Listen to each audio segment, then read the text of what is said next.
Are we crazy? Amanda and I spent several hours yesterday evening discussing this question. It was on the show yesterday that I mentioned we may book the Carnival Vista July 12th cruise, the first ship to Celebration Key. I forgot one very important detail though, but that doesn't change the question and the topic we'll discuss today. Are we crazy? This may be our wildest cruise adventure yet. Wait until you hear about it.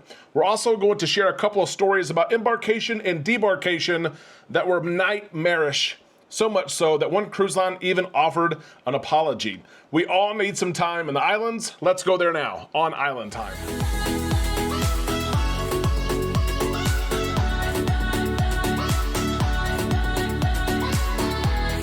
Happy Tuesday, May 13th, Islanders. Thank you for stopping by the show today. We're on Island Time. I am Derek. Let's drop our anchors and catch up on cruise news and happenings. Let's unplug from everything on our to-do list and plug in to everything cruising. And answering this notion on the ocean are Amanda and I crazy.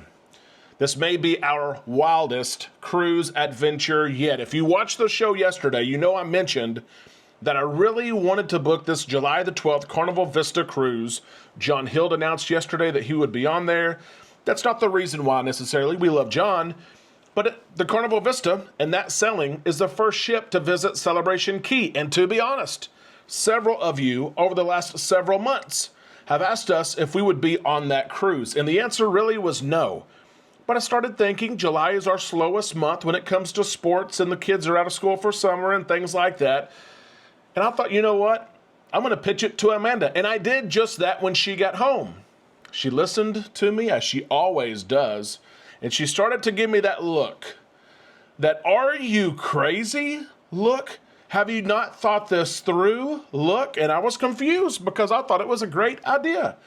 We would get to see Celebration Key, capture it, and show it to you first.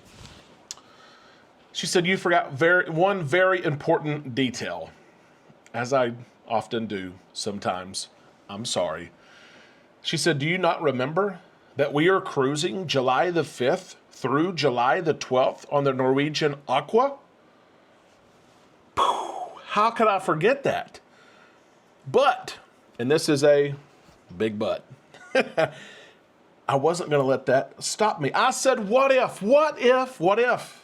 Hear me out, baby, hear me out. What if we went on that cruise on the Aqua as planned with no kids? Some of you Islanders are going, though. Mike, Michelle, Kim, and Matt, and others. What if we take that cruise and it gets back to Port Canaveral on the 12th? The Carnival Vista also leaves the 12th, but we can't leave our kids for that long. We can barely stand to leave them for a week. So the logistics is the crazy part of this all. I said, baby, if I can figure out how to get the kids to us on turnaround day on this side-by-side experience, can we do it? I fully expected she'd say no. I fully expected to get that look again. Guys, you know what look I'm talking about. And girls, you know because you give the look. Instead, she looked at me. She said, if you can figure out the logistics, we can do it.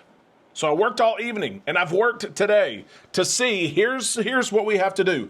We get on board the Norwegian Aqua July the 5th. We get back July the 12th. Amanda and I are in Port Canaveral, which is where the Carnival Vista is at. We're already there. Perfect. We have two boys. We've got to get them from Arkansas on July the 12th to Orlando, flying into Orlando to Port Canaveral. Thank God for brothers and sisters, right? I've paid my sister. Don't tell Amanda yet. I've paid my sister to fly the boys down to us. I know they could fly by themselves. There's no way I would do that. My sister will fly them down there. I will get off the ship, the Aqua, July the 12th. I will go to the airport. As many people are leaving the cruise, I will go to the airport. I will retrieve both kiddos, give them a big hug, get in an Uber, and drive right back to Port Canaveral to get on board the Carnival Vista for an 8-day cruise with our kids being on board. The airfare is a nightmare. We booked our airfare through Norwegian. We're going to have to book separate airfare. I have to buy my sister a round-trip ticket for the same day from Little Rock to Orlando, back to Little Rock. It's crazy. This may be our craziest adventure yet. There's always risk flying in the day of the cruise, but I don't want to ask my sister to be away from her family for an additional day, so we're going to do same day. Is this a good idea? Is it good? It's crazy. Is it too crazy? Is it too risky? I don't mind taking some risk and living life a little bit, but if this works out, how cool would it to be for us to cruise July the 5th with friends on the Norwegian Aqua, and then get our boys and cruise on board the Carnival Vista, go to Celebration Key, record the content, bring it to you, and then come home before we cruise again August the 2nd. That's a crazy cruise adventure. Would you be interested in following along? Let us know in the comments section below. I can't wait to hear what you have to say. And if you have any advice on how to make this thing possible, please let me know. I want to share a couple of different stories as well. One debarkation story, one embarkation story. I'm making these quick. But debarkation, embarkation, some of the most stressful times of your entire trip, right? It's more stressful than booking the trip. It's more stressful than anything that happens on the trip. There's a couple stressful situations here. And I'll start with this one. Virgin Voyages literally issues an apology because of the debarkation that took place on the Resilient Lady. The Resilient Lady cruising from Athens, Greece. And there were several cruisers on board that ship that were sick. They became sick during the cruise. The gastrointestinal sickness, the diarrhea, it was happening. And a lot of passengers, a large handful of passengers were sick. The local authorities, their local port authorities, told Virgin Voyages that those passengers that are sick on board have to get off the ship first. And that's what made this whole thing nightmarish, because if you were sick, no matter if you were priority or not, priority debarkation was thrown out the window. If you were sick, you get off the ship first. They made all guests wear masks as they get off the ship as well. Virgin Voyages does their best to not make announcements. Hardly ever. They don't make hardly any announcements. And guests love that. Sometimes I've been on cruise ships and sailed with cruise directors that have way too many and way too long of announcements. Virgin Voyages tries not to.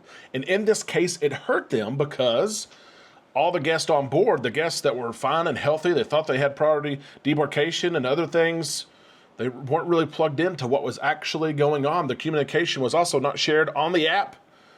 And it was so bad that Virgin Voyages actually offered an apology. Here's what Virgin Voyages has said. Several different things in this email to cruise passengers. We've heard your feedback that communication felt slow and inconsistent, that the process seemed disorganized, and that it wasn't always clear who to turn to for answers. Now, no compensation was offered to cruise passengers. The cruise was over. We're at the end of the cruise. Just the experience of getting off the ship was bad. But Virgin Voyages went on and also shared this, a heartfelt apology here. We want to begin by saying we're truly sorry. As you know, a number of sailors experienced symptoms and were sick, while our crew and medical team acted quickly to manage the situation and implement enhanced health protocols. The process around debarkation, particularly as required, shifted, but the local port authorities was not what you deserved. We appreciate you sailing with us, and we're grateful for your honesty, even when it's hard to hear. Thank you for helping us grow and hold ourselves to a higher standard. What an apology there. Kudos to Virgin Voyages for saying, you know what, we messed up here. We didn't communicate like we should have. We didn't have all of our ducks in order and things were a mess. We realize that. We're sorry. And sometimes cruise lines owning up like that and admitting that, hey, this was not the best process. We've reflected on it and we're going to try to not let it happen again. Sometimes that's worth even more than compensation is worth. Kudos to Virgin Voyages for reaching out and for sharing this email with passengers. Virgin Voyages, though, was not the only cruise line to have issues with the embarkation-debarkation process. Cruisers on board the Disney Dream, ready to get on their ship, had issues getting on the ship, and that is totally different, right? When you get off the ship, no one wants to get off the ship anyway. Everyone's in a bad mood. But when you're ready to get on the ship on embarkation day, you are so ready. You've anticipated this. Your anticipation is at the height. You're ready to get on board. And when there's issues getting on board, that's a whole different story because people become upset. They become impatient. And that's what happened with the Disney Dream. Disney, they reached out to passengers and said, listen, our technology, our IT is not working as it should be working. They reached out a day in advance to passengers who got on board the Disney Dream yesterday. IT, technology, is a great thing when it works. We've all said that before, have we not? Passengers showed up, and they had to go through really the check-in process and showing embarkation documents and passport documents and all the items that you usually upload before you get to the terminal. You usually upload at check-in. They had to be validated there on embarkation day. Now, here's what Disney shared with passengers before they even arrived at the terminal. Due to a technical issue with online check-in for your sailing, we will need to verify all guest documentation during the check-in process at the terminal on embarkation day. This includes reviewing citizenship documentation and capturing photos for each guest.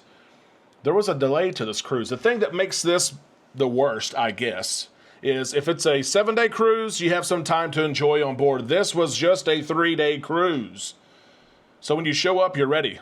You're ready to go. You want there to be a seamless process because you only have 3 days. The ship was even late to leave the port by 30 minutes. But passengers did get on board.